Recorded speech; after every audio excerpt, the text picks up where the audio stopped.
سورۃ التوبہ آیت نمبر 25۔ اعوذ باللہ من الشیطان الرجیم، بسم اللہ الرحمن الرحیم۔ لقد نصركم الله في مواطن كثيرة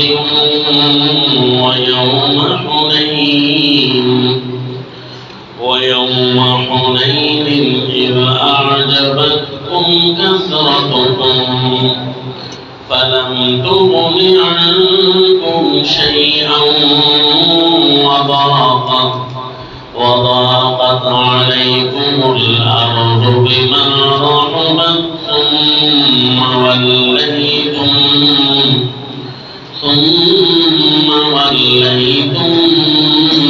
مدبرين۔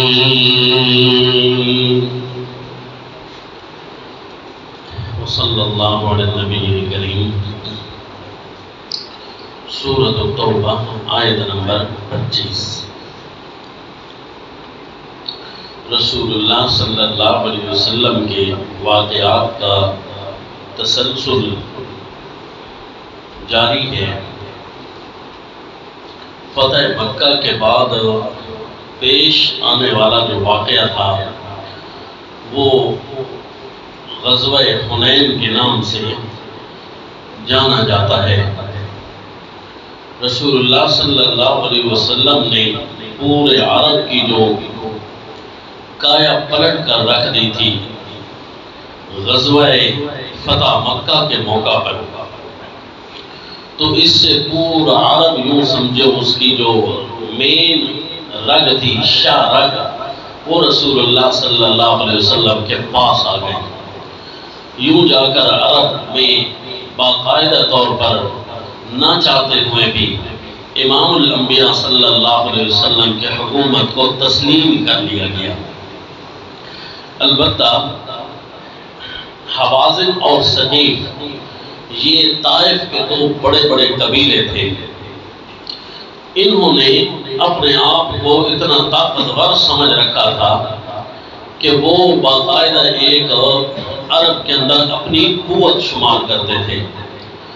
انہوں نے جب یہ دیکھا کہ مکہ بھی رسول اللہ صلی اللہ علیہ وسلم کے زیر نگوں آ چکا ہے، تو یہ آپس میں سردار مل بیٹھے اور اپنا ایک بادشاہ مقرر کیا، مالک نام کا، اور اسے باقاعدہ طور پر یہ ذمہ داری سونپی گئی کہ آپ جتنے قبائل کو رہے سہے ٹوٹے پھوٹے جتنے بھی مشرکین عرب کے قبائل کو اپنے ساتھ ملا سکتے ہیں ملائیں، اور باقاعدہ طور پر ایک منظم قوت تیار کر کے ایک از خود حملہ کرتے ہیں مسلمانوں پر، کیونکہ اگر یہ آج مکہ فتح کر چکے ہیں باقاعدہ طور پر، یہ سب کچھ ان کے پاس آ گیا ہے، تو اور تو کوئی آس پاس رہتا نہیں ہے، لگتا ہے اگلی باری ہماری ہوگی۔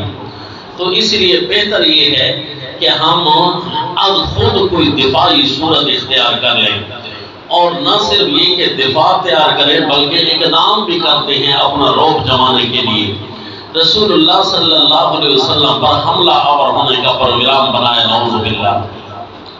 جیسا کہ گزشتہ سبق میں آپ سن چکے ہیں کہ رسول اللہ صلی اللہ علیہ وسلم کے ذمہ میرے اللہ نے لگایا تھا کہ جب کوئی علاقہ فتح ہو جاتا ہے تو اس پر اپنا قانون نافذ کر دیں، لا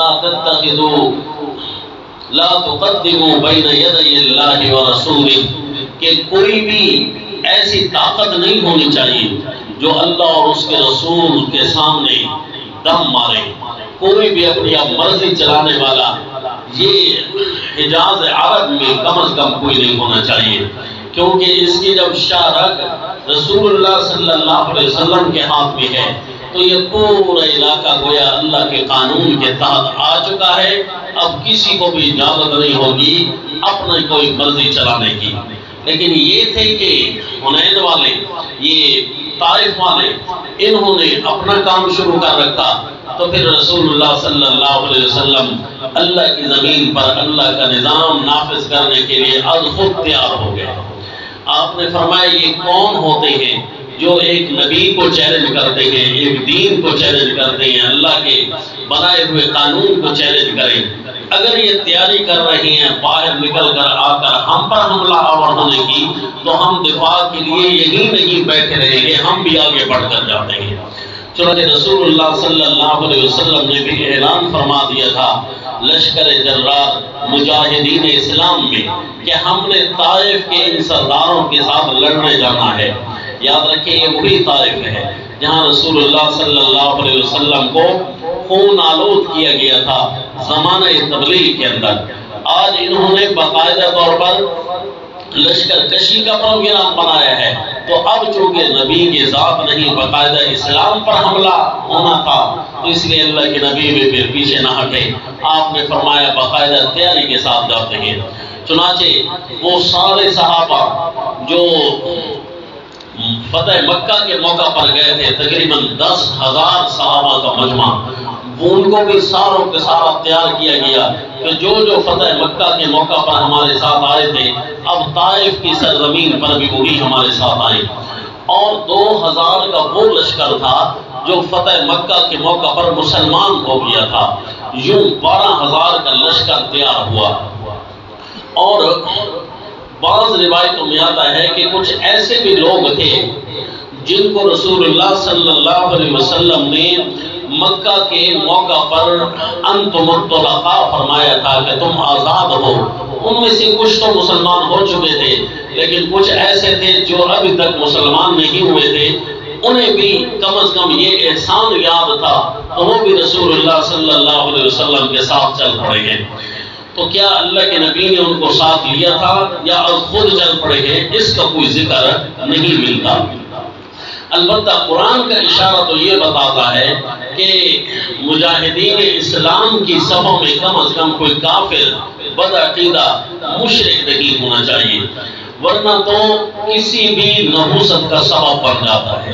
جب ایک بے نمازی کی نحوست جب پھیل سکتی ہے تو ایک مشرک اور کافر کی نحوست کیوں نہیں پھیل سکتی؟ تو محسوس تو یہ ہوتا ہے کہ رسول اللہ صلی اللہ علیہ وسلم نے اب خود انہیں نہیں بلایا، کیونکہ صحیح روایات میں بھی اس کا ذکر نہیں ملتا۔ البتہ لگتا یہ ہے کہ وہ ساتھ بھی تھے، کیونکہ ایک طریقے سے لشکر اسلام کو ابتدا میں کچھ نہ کچھ مشکل اٹھانی پڑی تھی، تو اس سے تو اندازہ لگتا ہے کہ یہ کوئی میت اچھی نہیں تھی، جس کی وجہ سے تھوڑا سا لشکر اسلام کو تکلیف بھی پہنچی ہے۔ واللہ عالم، غیب کا علم ہمیں نہیں، البتہ روایات کے اشارے کے رہ ملتے ہیں۔ یوں 12,000 کا لشکر جرار جب یہ پیش قدمی کرنے لگا، اصل میں یہ دفاع تھا، کیونکہ اقدام کفار کی طرف سے آیا۔ تو جب کوئی بھی کافر اسلام کی سرزمین کو للکارنے کا سوچے، اس وقت بیٹھ جانا یہ مزاج اسلام کے خلاف ہے۔ پھر اللہ تعالیٰ ذلت اور رسوائی ان پر لاگو اور مسلط کر دیتا ہے، جو کسی بھی مشرک اور کافر کو اٹھتا دیکھ کر خود بیٹھ جایا کرتے ہیں۔ اگر اس کی کوئی دلیل مانگے تو آج کا زمانہ بہت بڑی اس کی دلیل ہے کہ اللہ نے ذلت اور رسوائی کہاں ڈال رکھی ہے۔ وہ لوگ خود محسوس کر رہے ہیں کہ ہم غلامی کی زندگی میں ہیں، یہ وہ سزائیں مل رہی ہیں ہمیں، کہ دوسری طرف ہم دیکھتے رہے کہ کفار اپنے دفاع کو تیار کرتے رہے اور ہم باغ و بہار کے مزوں میں مصروف رہے، العیاذ باللہ۔ ہماری ماضی یہ بتا رہی ہے کہ کفار اپنا دفاع تیار کرتے رہے اور زر اور زن کے نشے میں یہ ظالم حکمران مصروف عمل رہے۔ حکمران کیا کرتے؟ ان کی عوام بھی اسی طرح کتاب اللہ کے راہ کو چھوڑ بیٹھے تھی۔ یہ قریب نہیں بلکہ ماضی بعید بھی اسی طرح بتا رہا ہے۔ امام الہند حضرت شیخ الہند رحمہ اللہ وہ فرماتے ہیں کہ جب مالٹا کی جیل میں قید تھا تو مجھے رہ کر اپنی کمی یاد آ رہی تھی۔ آخر کوئی تو وجہ ہوگی نا کہ لشکر جرار کے مجاہدین آج کفر کی قید میں کیوں ہیں، جبکہ ہم ایک اللہ وحدہ لا شریک کے پوجنے والے ہیں۔ تو فرماتے ہیں رہ کر مجھے یہ یاد آ رہا تھا، کیونکہ ڈاکٹر ہوتا ہے نا، وہ دکھتی نبض پر ہاتھ رکھتا ہے، تو واقعی ماہر ترین لوگ تھے، انہوں نے اپنے بیمار معاشرے کی نبض پر جب ہاتھ رکھا، انہیں صاف محسوس ہوا کہ کتاب اللہ ہماری زندگیوں سے نکل چکا ہے۔ در صرف کر دی عمر یارا، درنا اور محو گردی و نشناختی خدا را. صرفیوں میں امام الصرف بن گئے اور نحویوں میں امام النحات بن گئے اور ایک ایک کتاب پر گھنٹوں اوقات ضائع کیے جاتے. ضائع کر نہیں کہے نا. اس صرف کے مطالعے کا کیا فائدہ جب کتاب اللہ زندگی سے نکل رہی ہو؟ اس نحو کے ماہر بننے کا کیا فائدہ؟ نحو تو کافر بھی پڑھ رہا تھا. مسلمان نے کتاب اللہ کے لیے نحو پڑھنی تھی لیکن کتاب اللہ میں نالائق سے نالائق تر ہوتے گئے. حضرت شیخ الہند رحمہ اللہ نے اس بیماری کو بھانپ لیا تھا اور فرماتے ہیں کہ جیسے ہی اللہ نے جب قید سے رہائی دی سب سے پہلے انہوں نے اپنی بوڑھی عمر میں کتاب اللہ کی تحریک کھڑی کر دی تھی. ترجمہ ہی لکھنے پائے تھے, چند پارے ہی رہ گئے تھے لیکن ان کی زندگی پوری ہو گئی اور رخصت ہوئے وہ. لیکن کم از کم اعلان تو نافذ کر گئے نا کہ ہمارے اندر سب سے بڑی جو کمزوری ہے وہ ایک اللہ کی ناراضگی جس وجہ سے ٹپک رہی ہے وہ یہ ہے کہ ہم ہر فن میں امام بن گئے. ہندوستان میں کم از کم بڑے علماء کی کوئی کمی نہیں تھی. ہر فن مولا یہاں موجود تھا. اگر نہیں تھا تو کتاب اللہ کا ماہر نہیں تھا. پھر اسی سلسلہ کو رئیس المفسرین حضرت مولانا حسین علی الوانی رحمہ اللہ نے اٹھایا, پڑھایا, چلایا جتنا آپ سے بن سکا. اللہ ان کی قبر کو نور سے منور فرمائے. انہوں نے اس سلسلہ کو آگے اس انداز میں بڑھایا کہ کم از کم علم کتاب جو ہے باقی علوم پر فائق ہو گیا اور باقی علوم جتنے بھی ہیں وہ اس کے ماتحت نظر آنے لگ گئے. دیار غیر میں اگر کوئی ماہر ملتا کہ فلاں جی امام المناطق ہے, فلاں امام الصرف ہے, فلاں امام النحو ہے, تو حضرت رئیس المفسرین اس کو بھی قرآن پڑھانے جاتے تھے. اگر وہ قرآن مانگ لیتا تو صحیح. حضرت شیخ القرآن رحمہ اللہ فرماتے ہیں کہ جب میں نے انہیں اپنے علاقے پٹھانوں کے علاقے میں بلایا حضرت رئیس المفسرین کو کہ آئیے یہاں کتاب اللہ کے سبق کے افتتاح کیجیے, میں یہاں پر لوگوں کو قرآن پڑھاؤں گا. تو انہوں نے بڑے بڑے علماء کو دعوت دی. یہ ان کی زمانے میں مشہور واقعہ ہے. KPK کے پٹھانوں کو اکثر یہ واقعہ یاد ہے کیونکہ ان کو اس واقعے کے ساتھ باقاعدہ عملی کام ہوا. تو حضرت شیخ مولانا طاہر پنجبیر رحمہ اللہ نے علاقے کے بڑے بڑے علماء کو بلایا. وہ جو کہتے تھے ہمیں بیضابی یاد ہو چکی ہے, ہمیں فلاں تفسیریں ازبر ہو چکی ہیں, وہ شیوخ بڑے بڑے جبہ اور دستار لگانے والے وہ سارے کے سارے تشریف لائے. تو حضرت شیخ رحمہ اللہ نے کتاب اللہ کا پہلے دن بھی باز کیا. تو ایک طالب علم سبق کے اندر محسوس کرا لیتا ہے اپنے استاد کو کہ میری توجہ کتنے فیصد ہے. تو استاد سمجھ جاتا ہے کہ یہ سن رہا ہے سبق یا نہیں سن رہا. تو وہ آخر حضرت الوانی تھے, انہیں فوراً ان کے چہروں کے اتار چڑھاؤ سے پتہ چل رہا تھا کہ تعرف فی وجوہ الذین کفروا المنکر, کہ جب کتاب اللہ کا سبق آتا ہے تو اس وقت کس کس کو ڈوز کہاں کہاں اثر انداز ہو رہی ہے. 3 دن درس دیا حضرت نے. حضرت تو پورے مجمع کی نبض شناس بن چکے تھے. پتہ چل رہا تھا کہ کون کون جبہ دستار جو سجا کر فلاں امام فلاں امام فلاں امام بن کر بیٹھا ہے اس نے کتنا کتاب اللہ کے سبق کو توجہ سے سنا ہے اور کتنے نے بے نیازی سے نعوذ باللہ سنا ہے.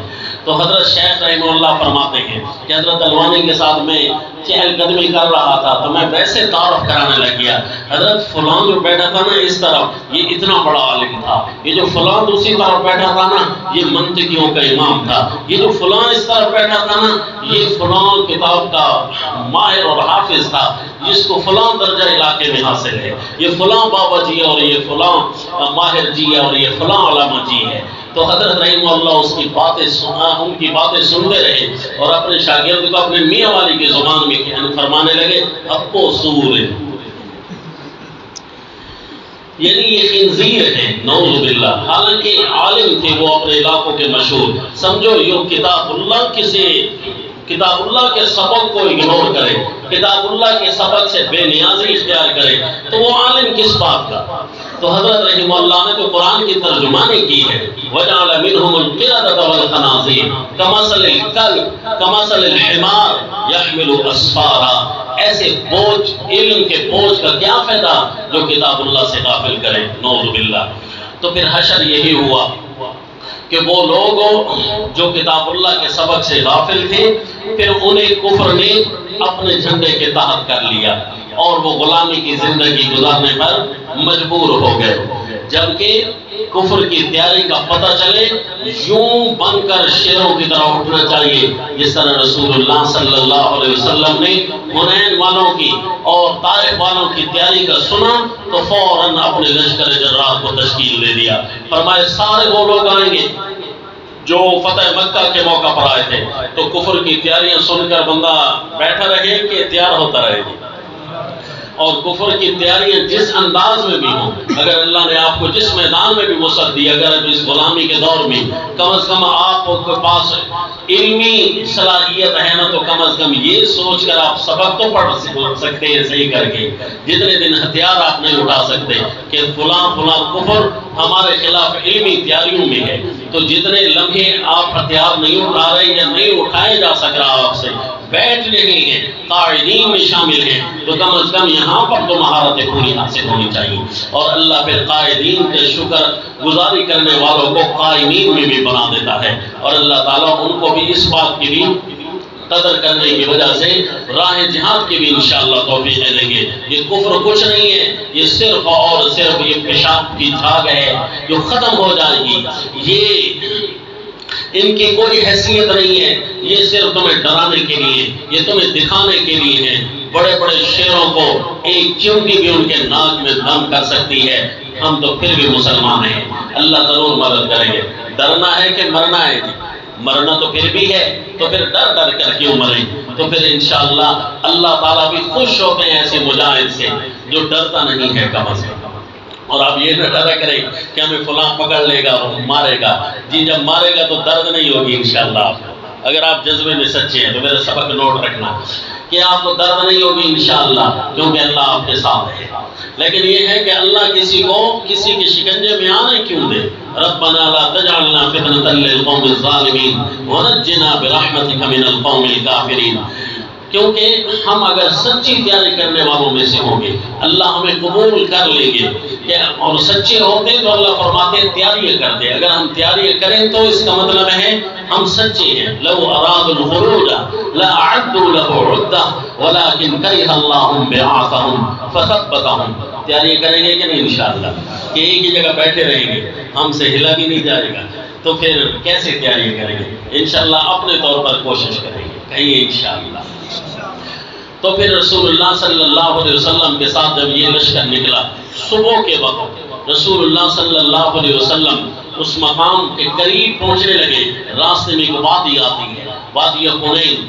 تو اس حنین کے مقام پر وہ کفار بھی نکلے، رسول اللہ صلی اللہ علیہ وسلم بھی نکلے، اور یہ حنین کے مقام پر آ کر جمع ہو گئے.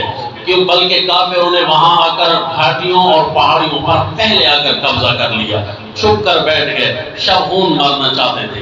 جبکہ مسلمانوں کا یہ طریقہ نہیں تھا کہ اندھیرے میں حملہ کر دیں. وہ باقاعدہ للکار تھے، للکار کر آمنے سامنے کی لڑائی کرتے تھے. وہ پہلے چھپ کر بیٹھ گئے، حنین کی پہاڑیوں کے قریب گزرنے لگے. تو ابھی صبح کی درس، صبح کا اندھیرا ہی تھا کہ صحابہ اکرام جس گھاٹی کے قریب ہوئے نا تو وہ چھپ کر بیٹھے ہوئے تھے. ہر طرف سے انہوں نے تیروں کی بارش شروع کر دی. تو جس طرح کی کوئی تیار نہ ہو، صفے باقاعدہ نہ ہو، صفوں کا میمنہ میسرہ مقدمہ جب نہ ہو تو اس وقت ظاہر بھگدڑ سی مچ جاتی ہے. تو بظاہر صحابہ اکرام بڑی بہادری کے انداز میں جا رہے تھے، اور آپ اللہ کی مدد پر تو یقین کامل تھا، لیکن ظاہری اسباب پر بھی خوش تھے. یہ تو 12,000 کا لشکر ہے، 12,000 کے لشکر کو کون شکست دے لے گا؟ 10,000 کا لشکر ابھی مکہ سے گھوم کر آ رہا ہے. تو آپ تو پھر بھی ہم 12,000 ہیں، تو پھر ہمیں کون شکست دے سکتا ہے؟ تو یہ تھوڑا سا زام بھی، ظاہری زام، اب یہ کس کس کو آیا تھا، کس کس کا خیال یہ بنا تھا، اس کی ہم تفصیل نہ ہم اس کے مکلف ہیں، نہ ہمارے پاس کوئی دلیل ہے کہ سارے لشکر کو یہ آئے تھے یا سابقین اولین کو اس خیال سے بری و ذمہ تھے. صرف اور صرف نئے چند مسلمان یا بدو قبائل لوگ تھے جن کو یہ خیال آیا اور وہی سامنے سے تتر بتر بھی ہوئے. اس خیال کی توثیق اس حدیث سے بنتی ہے کہ رسول اللہ صلی اللہ علیہ وسلم کے ساتھ رہنے والے سارے مشاہیر جانثار صحابہ ہیں. یہ عشرہ مبشرہ اور خلفائے اربع، یہ سارے مشہور نام ہیں۔ یہ رسول اللہ کے صلی اللہ علیہ وسلم کے ارد گرد قلعہ بن کر رہے۔ 100 آدمیوں کے تقریباً نام ملتے ہیں۔ انہوں نے ذرا بھی اپنے پاؤں میں کوئی بھی جنبش نہیں آنے دی کہ اللہ کے نبی کو نعوذ باللہ میدان میں چھوڑ کر یہ بھاگ جائیں، ایسی کوئی بات نہیں تھی۔ رسول اللہ صلی اللہ علیہ وسلم اس وقت ایک مشہور سواری اپنے سفید خچر پر بیٹھے ہوئے تھے۔ حالانکہ لشکر میں بندہ جاتا ہے تو چھپ کر جاتا ہے، لیکن رسول اللہ صلی اللہ علیہ وسلم بجائے اس کے کہ آپ سپہ سالار اعظم ہیں صلی اللہ علیہ وسلم، آپ نے اپنے لشکر میں اپنے آپ کو چھپا کر نہیں رکھا، بلکہ آپ لشکر کے سینے کو چیرتے ہوئے آگے جا رہے ہیں، جب کچھ پاؤں پیچھے کو جا رہے تھے، تیروں کی بارش ہو رہی تھی، اور اللہ کے نبی فرما رہے تھے انا النبی لا کذب انا ابن عبد المطلب، میں نبی ہوں، یہ کوئی جھوٹ نہیں۔ وہ اس واقعے کی طرف بھی اشارہ ہو رہا تھا کہ اسی وعدے میں تم میرا لہو بہا رہے تھے نا، کہہ رہے تھے تو جھوٹا ہے، نہیں، آج میں اعلان کرنے آیا ہوں انا النبی لا کذب، میں سچا رسول ہوں، انا ابن عبد المطلب، میں ہی وہی ابن عبد المطلب ہوں، میں ہی وہی ہوں جس کو تم نے مارا تھا اور جس کے تم نے خون کے قطرے اسی جگہ پر بہائے تھے۔ یہ اللہ کے نبی اپنے بہادرانہ طریقے سے اعلان بھی فرما رہے تھے اور پھر اللہ تعالیٰ سے دعائیں بھی کر رہے تھے۔ اللہم انجز لی ما وعدتنی، اللہم انجز لی ما وعدتنی، اے اللہ جو تو نے میرے ساتھ وعدہ کیا ہے۔ کون سا وعدہ جی؟ انا فتحنا لک فتحا مبینا، کہ اب لشکر اسلام کو کم از کم کبھی شکست کا منہ نہیں دیکھنا پڑے گا۔ اے اللہ میرے ساتھ وہ وعدہ پورا کر۔ اللہ کے نبی اپنے اللہ سے دعا بھی کر رہے تھے اور اپنے لشکر جہاد میں بہادرانہ انداز میں اپنے جوہر بھی دکھا رہے تھے، یہاں تک کہ جو لشکر تھوڑا سا تتر بتر ہوا تھا تیروں سے اوٹ لینے کے لیے، تو سیدنا عباس رضی اللہ تعالیٰ عنہ یہ رسول اللہ صلی اللہ علیہ وسلم کی اس خچر کی ایک زمام سنبھالے ہوئے تھے تاکہ اس لشکر کے بھیڑ میں یہ نہ کہیں بدک جائے، تو دوسرے زمام جو ہے ابو سفیان رضی اللہ تعالیٰ عنہ نے سنبھالی ہوئی تھی۔ چنانچہ آپ صلی اللہ علیہ وسلم نے اپنے چچا سے فرمایا، آپ جہیر الصوت تھے، آپ کی آواز بہت بلند تھی، فرمایا کہ آپ زور سے ندا دیں سارے صحابہ کو، کیونکہ لشکر میں جو چلنے والے لوگ ہوتے ہیں وہ واقف ہوتے ہیں کہ جب بھی لشکر کے دل سے آواز بلند ہو تو اس کا مطلب یہ ہوتا ہے کہ ہمارا جو بیک اپ ہے وہ مضبوط ہے، ہمارا جو بنیادی اور مرکزی جھنڈا ہے وہ مضبوط جگہ پر کھڑا ہے، تو سارے بکھرے ہوئے لوگ اسی جھنڈے کی طرف واپس آتے ہیں۔ تو سیدنا عباس رضی اللہ تعالیٰ عنہ نے فرمایا، یا اصحاب الشجرہ، یا اصحاب بیعت الرضوان، یہ سیدنا عباس رضی اللہ تعالیٰ عنہ نے بلند آواز سے جب یہ اعلان فرمایا، انہیں پتہ چل گیا کہ اللہ کے نبی کے خچر کے ساتھ کون چل رہا تھا، لگتا ہے اللہ کے نبی کی طرف سے ندا ہے، سارے تیروں کو بھول گئے، اسی طرح واپس پلٹے جس طرح کہ انہیں یقین تھا کہ اب کوئی تیر ہم پر حملہ آور نہیں ہو سکے گا۔ حتیٰ کہ اتنا بھی واقعات ملتے ہیں کہ کوئی صحابی اگر اونٹ پر یا اپنی سواری پر تھے، سواری اگر اس طرف رخ نہ کرتی تو اسے چھوڑ دیتے اور اسے چھوڑ کر خود لشکر کے قلب میں جا کر کھڑے ہو گئے۔ یہ ابتدائی جو ہے تھوڑی سی کمزوری یا پریشانی آئی، پھر اس کے بعد اللہ تعالیٰ نے لشکر اسلام کو مضبوط کیا اور یوں یکبارگی ایسا حملہ ہوا کہ پھر کفر کے نشان مٹتے چلے گئے، یک لخت صفوں کی سبیں یہ زمین دوز ہونے لگی، حتیٰ کہ اس مالک کے ساتھ ایک سردار بوڑھا تھا، وہ اس کو لشکر کی شروع میں چلنے کی شروع میں ہی کہتا رہا کہ عورتوں اور بچوں اور مال و دولت کو ساتھ نہ لے جاؤ، کیونکہ وہ بوڑھا تھا، اس نے بہت عرصہ سے لشکر اسلام کے ہاتھ دیکھے ہوئے تھے، واقعیت تھی اسی کہ جتنی بھی تم تیاری کر لو نا، اس خوش فہمی میں نہیں رہنا کہ ہمیں پتہ ہوگی، اگر بالآخر شکست ہو گئی تو پھر ہمارا کچھ بھی نہیں رہے گا جو گھروں میں باقی بچا ہوا ہو، کم از کم ان گھروں کو تو بھاگ سکے۔ لیکن وہ کہنے لگا چھوڑو جی، آج تو فتح ہی ہونی ہے، آج کیا ہوگا؟ سارا سونا مال و دولت وہ پورے لشکر کے اندر عورتوں بچوں کو لے کر آ رہا تھا، بڑی شان سے آ رہا تھا۔ پھر ہوا وہی جس کا ڈر تھا کہ وہ سارے کے سارے بھاگ رہے تھے اور سب کچھ مسلمانوں کے ہاتھ آ رہا تھا۔ تو یوں اللہ تعالیٰ نے غزوہ حنین میں فتح بھی نصیب فرمائی، اور اس کا ایک تذکرہ سورہ توبہ میں کیا۔ ایک روایت کے مطابق سورہ توبہ کی پہلی آیت یہی ہے، لیکن سورہ توبہ کی ابتدائی آیات میں براءۃ من اللہ ورسولہ، اور اس آیت کا ربط یہ ہے کہ دیکھو اللہ تمہاری مدد کرتا ہے ہر جگہ پر۔ کافروں سے اگر تم ٹوٹ کر رہو تو کم از کم یہ خیال نہ کرنا کہ مشرکوں سے ہم ٹوٹ گئے تو جی ہمارا پوچھنے والا کوئی نہیں ہوگا، تو کم از کم کوئی نہ کوئی شارگیری تو رکھنی پڑتی ہے نا۔ فرمایا نہیں، کہو براءۃ من اللہ ورسولہ، اللہ کو حنیف بندہ پسند ہے جو ہر ایک سے ٹوٹا ہوا ہو ایک اللہ کی وجہ سے اور اللہ کے ساتھ جڑا ہوا ہو۔ چنانچہ اللہ ضرور مدد کرے گا جب مشرکوں سے برات ہوگی۔ جو کسی بھی مشرک کے نیچے لگتا ہے تو یوں اللہ کو غصہ آتا ہے، پھر اللہ تعالیٰ اس کو اس کی حالت پر چھوڑ دیتے ہیں، پھر وہی مشرکوں کے تل میں چاٹتا رہتا ہے، بالآخر ساری زندگی ذلت اور رسوائی میں گزار دیتا ہے۔ جبکہ قرآن کا انداز یوں ہے، فرمایا اعوذ باللہ من الشیطان الرجیم بسم اللہ الرحمن الرحیم لقد نصركم الله في مواطن كثيرة ويوم حنين إذ أعجبتكم كثرتكم فلم تغن عنكم شيئا وضاقت عليكم الأرض۔ سورت کا نام سورہ توبہ، آیت نمبر 25۔ لقد نصركم اللہ، اللہ نے تمہاری بڑی مدد کی ہے مومنوں۔ اس اعلان سے کبھی نہ ڈرنا، کسی بھی جگہ پر یہ اعلان کرتے ہوئے ذرا نہ گھبرانا کہ براءۃ من اللہ ورسولہ الی الذین عاہدتم من المشرکین۔ اللہ اور اس کے رسول مشرکوں سے بری ہیں، اے مومنوں تم بھی مشرکوں سے بری رہنا۔ مشرک تو یہ حاجیوں کو سندو گول گول کر پانی بھی پلا رہی ہوتی ہے، تو آیت نمبر 19 میں فرمایا اجعلتم سقایۃ الحاج وعمارۃ المسجد الحرام کمن آمن باللہ والیوم الآخر وجاہد فی سبیل اللہ۔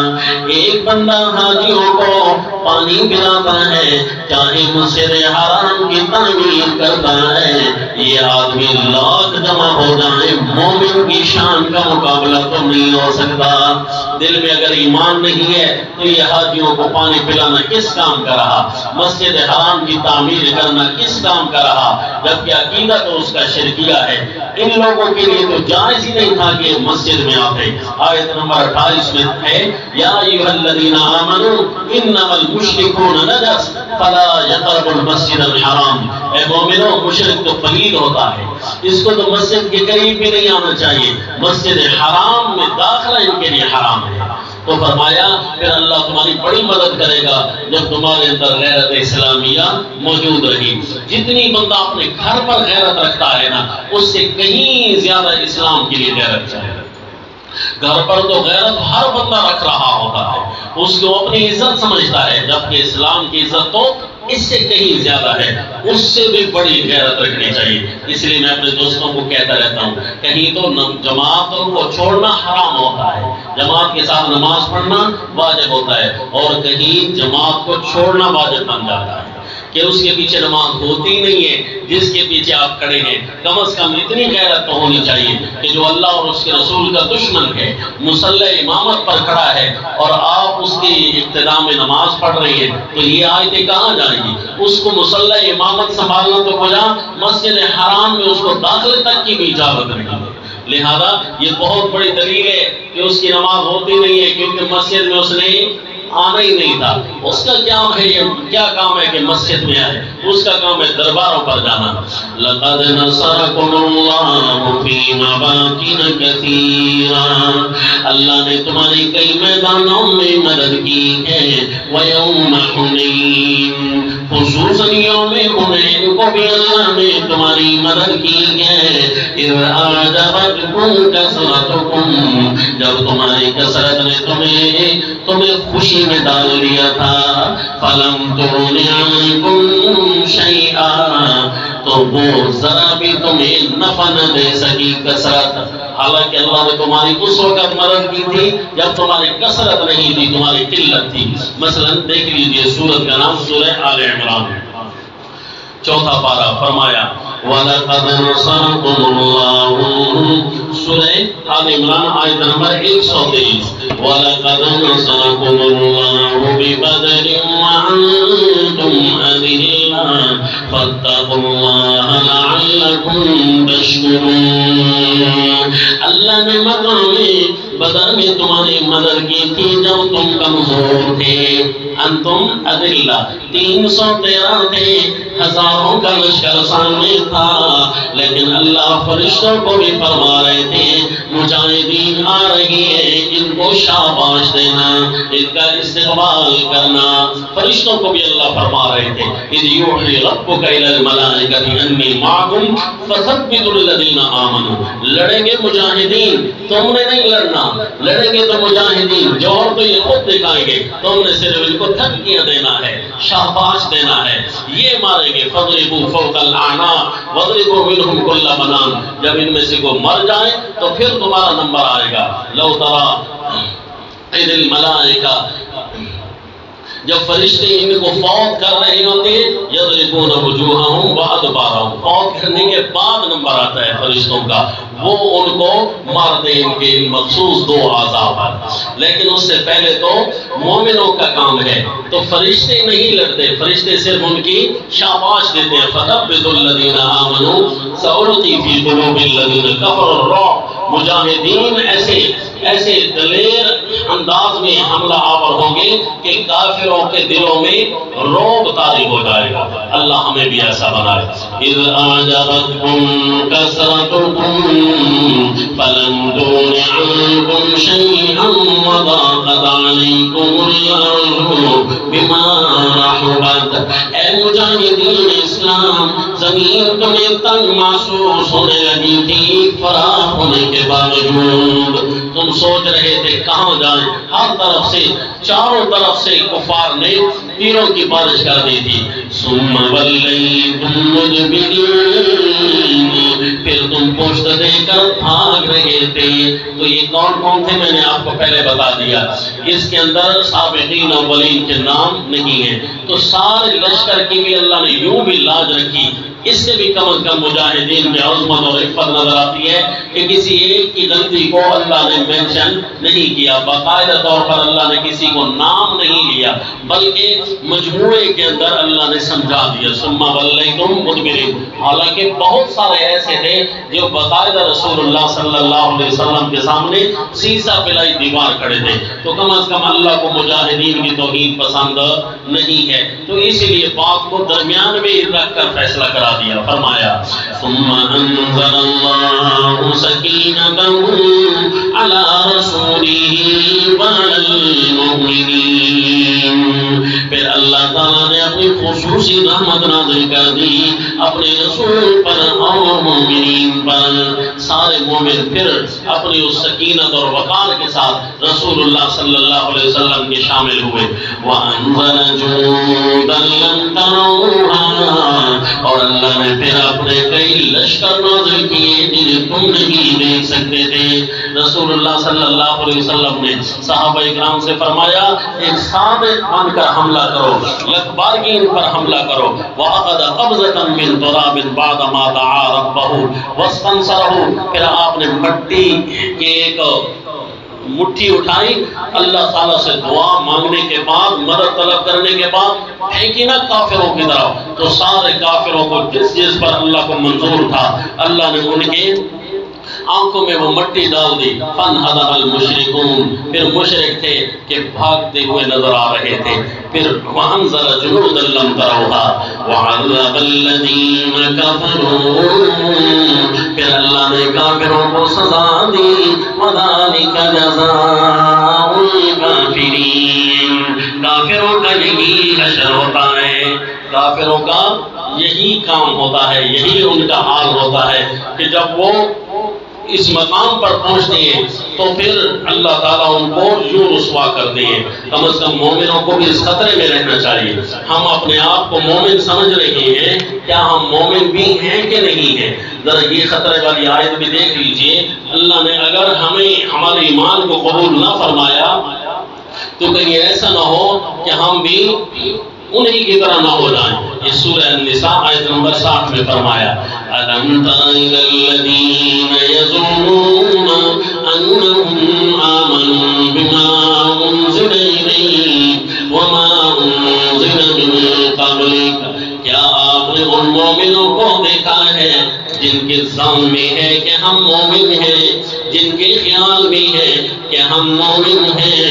سورہ النساء آیت نمبر 60، یظنون انہم آمنوا بما انزل الیک وما انزل من قبلک، ان کا خیال یہ ہے ہم آپ پر جو چیز نازل ہوئی اسے بھی مانتے ہیں، اور آپ سے پہلے جو چیزیں نازل ہوئی ہم اسے بھی مانتے ہیں، لیکن یریدون ان یتحاکموا الی الطاغوت، یہ پھر فیصلے تو شیطان سے کرواتے ہیں۔ کتاب اللہ کے مقابلے میں جو بھی آئے وہ شیطان ہوتا ہے، چاہے براہ راست شیطان ہو یا شیطان اپنا نام کو اچھا رکھ کر اپنے آپ کو فیصل بنواتا رہے۔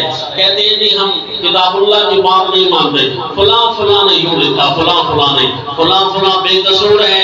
شیطان اپنا نام وہی رکھ کر اپنے آپ کو بڑا بنوا رہا ہوتا ہے۔ یہ سب طاغوت ہیں جو کتاب اللہ کے مقابلے میں آ جائیں۔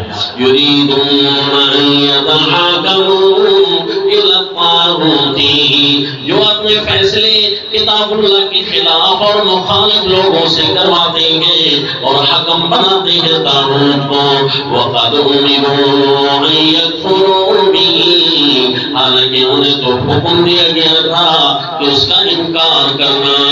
وَيُرِيدُ الشَّيْطَانُ أَن يُضِلَّهُمْ ضَلَالًا بَعِيدًا، شیطان انہیں بڑے دور کی گمراہی میں لے جانا چاہتا ہے، اتنا دور کہ کبھی ایمان کو ٹچ نہیں کر سکیں گے، اور کہتے ہیں کہ ہم مومن ہیں۔ یزعمون انہم آمنوا، یہ اسی طرح ہے کتاب اللہ کے مقابلے میں جس نے جس قانون کو بھی اپنایا، جمہوریت کا قانون ہو یا کسی برٹش لا ہو یا کسی قوم کا لا ہو یا کسی وطن کی عبادت ہو یا کسی بڑے کی عبادت ہو یا کسی عالم اور بزرگ کی بات کو مانا جائے کتاب اللہ کے مقابلے میں، وہ سارے اسی کے اندر آ جائیں گے۔ وہ بے شک اپنے آپ کو سمجھتے رہے ہم مومن ہیں، بھائی ہمارے جماعت کا جو بڑا ہے نا، ہماری جماعت کا جو اگوان ہے نا، جو ہماری جماعت کا لیڈر ہے، اس نے چونکہ یہ کہا کتاب اللہ کی کوئی بکت نہیں، اس کو فتاوی شامی سمجھ لو، اس کو منطق کی کتاب سمجھ لو، جس کے اندر تعویلوں کی بھرمار ہوتی رہے تو خیر ہے۔ نعوذ باللہ، یہ کوئی بندے کی لکھی ہوئی کتاب ہے، یہ احکم الحاکمین کا کلام ہے، اس کے اندر تعویلیں کرتے رہو خیر ہے۔ ہمارا جو بڑا ہے نا جی، اس کی بات سچی ہے، وہ الہ ہے، انا للہ و انا الیہ راجعون، بھائی اس سے غلطی نہیں ہو سکتی، وہ نبی نہیں ہے تو وہ الہ کیسے بن گیا جی؟ تو یہ وہ حشر ہے جو اس وقت پارٹی بازی میں آ کر اپنے اگوان اور اپنے بڑے کو ایسے انداز میں مانتے ہیں جس طرح کے طاغوت کو مانا جاتا ہے، تو پھر وہ کہتے رہے اپنے آپ کو مومن، یزعمون انہم آمنوا، اپنے ظالم میں وہ کہتے رہے اپنے آپ کو مومن، یرید الشیطان ان یضلهم ضلالا بعیدا، تو اللہ کس پر اپنی رحمت اور سکینت نازل کرتا ہے جی؟ مومنین پر، اور رسوا کس کو کرتا ہے جی؟ کافروں کو۔ وذالک جزاء الکافرین، قد افلح المؤمنون لا یفلح الکافرون، مومن کامیاب ہوتے ہیں ہر میدان میں، کافر ہمیشہ ناکام رہتا ہے۔ اللہ ہمیں مومن بنائے۔ وما علینا